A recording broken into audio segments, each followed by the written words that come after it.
Passport করতে হলে police verification লাগে। আমি জিজ্ঞেস করতে আরম্ভ করলাম, অনেকেও হয়তো আগেও করেছে, কারণটা কি? পাসপোর্ট তো আমার নাগরিক অধিকারের একটা অধিকার। আমি চোর না ডাকাত না কি, সেটা ভিন্নভাবে পুলিশ আমার বিচার করবে, কিন্তু আমাকে যে জন্মসনদ দিয়েছেন সেটাও কোনো পুলিশ ভেরিফিকেশন দিয়ে করেনি। আমাকে এনআইডি দিয়েছেন, সেটাও কোনো পুলিশ ভেরিফিকেশনের জন্য অপেক্ষা করতে হয় না, নাগরিক হিসাবে পেয়েছি, এই দেশের নাগরিক। পাসপোর্টও এই দেশের নাগরিকের একটা পরিচয়পত্র, এখানে পুলিশ ভেরিফিকেশন জন্য লাগবে।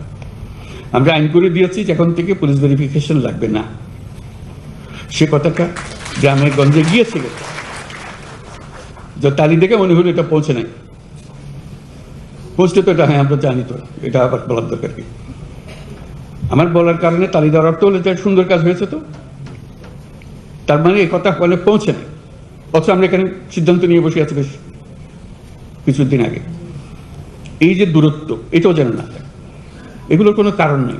বিনা কারণে মানুষ হয়রানি করাটাই যেন আমাদের ধর্ম।